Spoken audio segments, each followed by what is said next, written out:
For the first time ever, Reverend Sun Myung Moon's secret illegitimate son goes on camera. His name is Sam Park, and the man he believes is his father, the man worshipped as the literal Messiah by millions of people, never once acknowledged him publicly. What Sam reveals in this documentary is explosive, but here's what makes this story absolutely insane.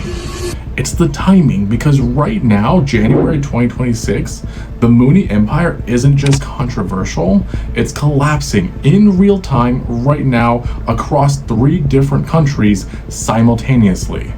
And it all started with a homemade gun. July 8th, 2022, Nara, Japan. It's a Friday morning and the former Prime Minister Shinzo Abe is giving a campaign speech outside of a train station. Just a standard political event. You have the crowds gathered, all the security is present, but it's a relaxed environment. Japan is one of the safest countries on earth. They average like 10 gun deaths per year in a country of 125 million people. Politicians don't even have like heavy security details because they don't need them like we do in the US. But at 11:30 a.m., 2 gunshots go off. Abe collapses and blood starts spreading across his white shirt. He's rushed to the hospital and would die a few hours later at the age of 67. In Japan, this is unthinkable. This doesn't happen here. The shooter is arrested immediately, right there on the street. His name is Tetsuya Yamagami. He's 41 years old and a former member of the Japan's Maritime Self-Defense Force. That's kind of like their version of the Navy. The gun he used was homemade. He built it himself from metal pipes and tape. This thing looks like something out of a post-apocalyptic movie. He spent 2 years planning this assassination. When the police take him in and when they ask him why would you kill the former Prime Minister of Japan? His answer shocks everyone. He tells them the Unification Church, the Moonies. Now, if you're like me, when you hear Moonies, you think of these weird mass wedding ceremonies from the 1980s, thousands of couples in identical outfits getting married to strangers, right? Well, it turns out it goes way deeper than that. Yamagami's mother joined the church when she was a kid, and she became obsessed. She started like donating money, not like reasonable amounts, like everything. In total, it was roughly 100 million yen. That's over 600,000 in US dollars. The church had this whole system where they'd convince members that their ancestors were suffering in the spirit world, and the only way to save them was to buy special items from the church. Jars, statues, religious texts, all at massively inflated prices. And they'd push this fear. Your grandmother is in torment right now. You can save her, but you need to buy this $10,000 vase. Yamagami's mother bought into everything they told her, and the family would go bankrupt. His father committed suicide. Years later, his brother did as well. Yamagami grew up in poverty, watching his mother ignore him and his siblings because she was too busy serving this church. All the money that could have gone to food, education, just life, went to saving dead people's souls. So Yamagami starts planning a revenge. Originally, he wants to kill the church's leadership, but he can't get close to them. There's just too much security around him. Then he sees something, a video of Shinzo Abe, the former prime minister, still hugely influential, sending a message of support to the Unification Church at their recent event. To be clear, Abe wasn't a member, but his family had ties. His grandfather, Nabasuke Kishi, also a former prime minister, helped the Moonies establish themselves in Japan back in the 1960s. As part of this whole anti-communist alliance during the Cold War. For Yamagami, Abe represented that political establishment that protected the church, that enabled them to destroy families just like his over and over again. So he realized it was time to switch targets. He spent 2 years building this gun, testing it, planning that perfect moment. And that moment was July 8th, 2022, and he pulled that trigger twice. The trial started in October of 2024. Yamagami pleaded guilty and showed zero remorse for killing Abi. Though he did apologize to Abi's widow, said that he had no grudge against the family personally, his defense argued for some kind of leniency, 20 years max. They talked about his traumatic childhood, the religious abuse, the psychological damage.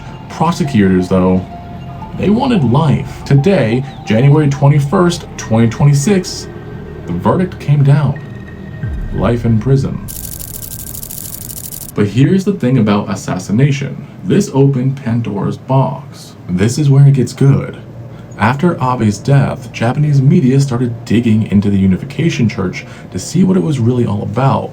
And here's what they found. There's a staggering over 100 lawmakers in Japan's ruling political party, the Liberal Democratic Party, and they all had connections to this church. 100 in the government, 4 cabinet ministers. They resigned immediately when their ties were exposed. Public outcry was massive. People were asking, how did a Korean cult infiltrate Japanese politics this deeply and for this long? The government launched official investigations into the church's fundraising tactics. And people started coming forward. Thousands of them. Stories of families bankrupt, marriages destroyed, people losing everything because the church convinced them their dead relatives were suffering and the only solution was to donate more money. As of 2026, 35,000 compensation claims have been filed. Over 200 million recovered so far.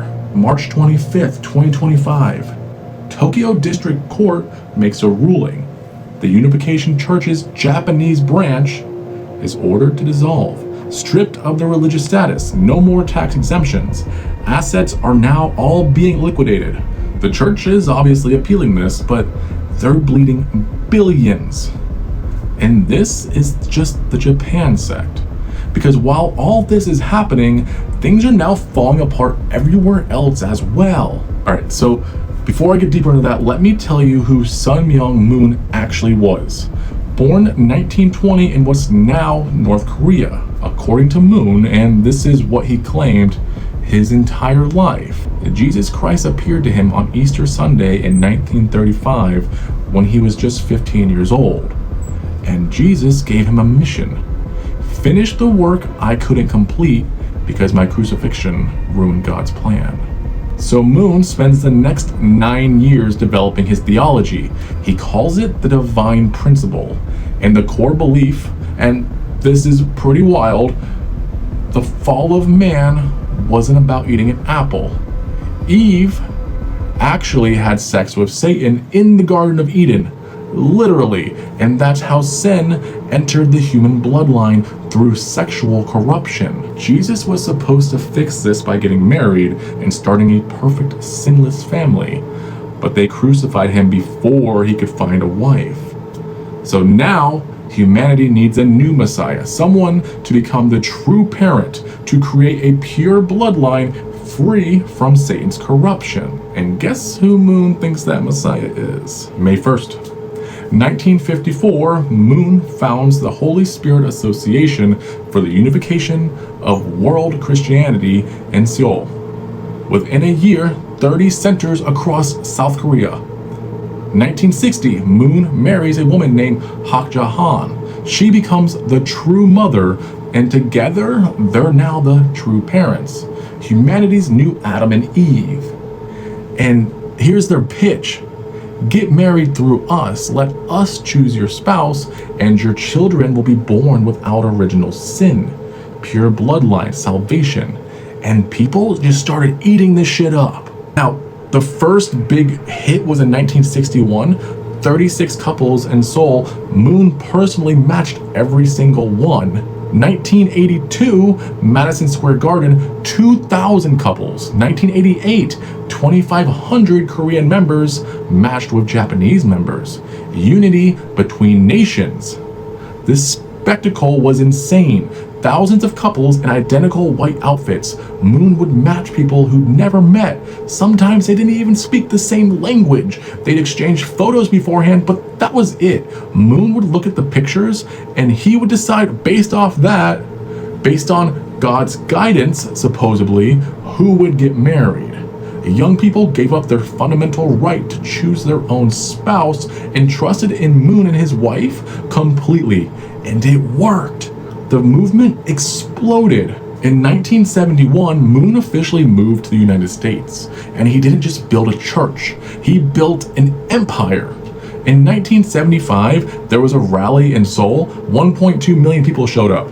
1976, he founds the New World Communications, buys the Washington Times, United Press, international newspapers across Korea, Japan, and South America. He also got into seafood, declaring himself the king of the ocean, and bought up fishing operations. There's a quote from him saying that Gloucester, Mass. Was almost a fully Mooney town. The empire keeps going. Real estate, manufacturing, universities, billions in global assets, and he positioned himself as a hardcore anti-communist, made powerful by political connection. The timeline keeps going. In 1990, he meets with the Soviet president Mikhail Gorbachev, meets with the North Korean leader Kim Il-sung in 1991. He's from North Korea originally, but now he's got enough power to meet their dictator. 95, George W. Bush and Barbara Bush speak at a Mooney event in Tokyo. The New York Times in 1994 called the movement a theocratic powerhouse that is pouring foreign fortunes into conservative causes in the United States. And by the 2000, estimated 3 million followers worldwide. This presence is spread across 100 countries, but there's always a darker side. Back to the documentary that just dropped in November, Sam Park, Moon's illegitimate son. The church always preached this absolute sexual purity that was the foundation. The entire theology was based on creating a pure bloodline through Moon and Hak Jahan, the only sinless couple on earth. It turns out that Moon had secret families, multiple affairs, children he never acknowledged publicly. Think about the psychological damage of that. You grew up knowing your father is worshipped as the literal Messiah by millions of people. But to protect the church's image, you're kept hidden. You don't exist. Moon had 14 children with Hak Jahan, his official wife, but there were others. The documentary would feature other former members as well. Stories of families torn apart, financial exploitation, control, people giving their entire life savings to the church, going bankrupt for salvation. Some people call it a cult, and Moon sued them for defamation. And he won some cases and lost others. 1982, Moon was actually convicted in the US for tax fraud and served 13 months in federal prison. But he came out even more powerful after that. So now we're getting to more recent times. September 3rd, 2012, Sun Myung Moon dies at the age of 92. Hak Jahan, the true mother, takes over as leader, and almost immediately, the structure fractures. Moon had 14 kids with Hak Jahan, and they don't all agree on who should lead or what direction the church should take. So by 2009, one of the sons, Han Jin-moon, breaks away and founds his own organization. In 2014, Hyung Jin-moon, also known as Sean Moon, founds his own breakaway sect. It's called the Rod of Iron Ministries. And this is where things start to get truly insane if they weren't crazy enough already. Sean Moon's interpretation of the scripture goes like this. The rod of iron mentioned in the book of Revelations, that's not a metaphor and that's not a scepter. That's an AR-15. His church goes on to hold ceremonies where members bring their own rifles to be blessed, and Sean preaches wearing a crown made of bullet shells, holds a gold-plated AR-15, and dresses like a biker with patches that say Rod of Iron Ministries and Black Road Regiment.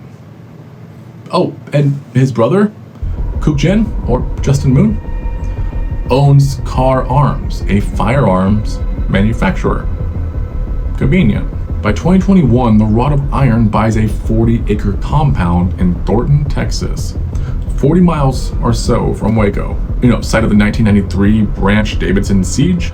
They're calling it now Liberty Rock, and they're setting up sanctuary for patriots ahead of a supposed war with the deep state. members are bringing their families and living on the compound, training with firearms like the 1900s militia. They go on to get more money and buy another 130 acres in Tennessee. Sun Moon attended the January 6th Capitol riot and posted videos of himself there. He's a hardcore Trump supporter, fully endorsed the big lie about the stolen election. Steve Bannon spoke at their Freedom Festival. So did many other MAGA figures. And Sean publicly calls his mother, Hak Ja-hun, the leader of the main Unification Church, the true mother. He calls her the whore of Babylon. He states that she's corrupted his father's teachings, and he calls himself now the second king, and his wife the second queen. The Messiah's family is at war with itself. So meanwhile, back in the main church, even more scandals are erupting. Just recently, the Japanese media will report that Hak Ja-hun and 11 church executives lost $6.52 million gambling in the Las Vegas casinos between 2008 and 2011. Hak Ja-hun's favorite game is slot machines, by the way. And where do you think that money came from? Donations, mostly from Japanese believers who thought they were supporting missionary work. Church members were instructed to carry $7,500 in cash, just under the customs declaration limit, and hand it over, all of it, over in Vegas. They thought they were funding the church's mission. Nope, just slot machines. Now, September 23rd of 2025, South Korea Hak Ja-hun, the true mother, widow of the Messiah, is arrested with charges of bribery. She allegedly gave 2 Chanel bags and a diamond necklace worth about $58,000 to Kim Kyon-hee, South Korea's former first lady. The goal? Just favorable treatment for the church, apparently. Messiah's widow is being investigated as a common corporate fraudster. Church officials, including her chief of staff, also indicted. September 11th of 2025, South Korea's National Assembly approves a motion to arrest a former party leader on charges of accepting bribes from the church. The political connections that kept the church powerful for decades? Yeah, all of those are unraveling. So where does this all leave us? Today, the 21st, the Unification Church, the Moonies, are being dismantled across the globe. Japan court-ordered dissolution. Billions in assets being seized. South Korea, leader arrested for bribery, political allies turning on them. United States, splintered into warring factions, with one branch becoming an armed militia cult in Texas. And now, for the first time, the Messiah's illegitimate son is speaking out.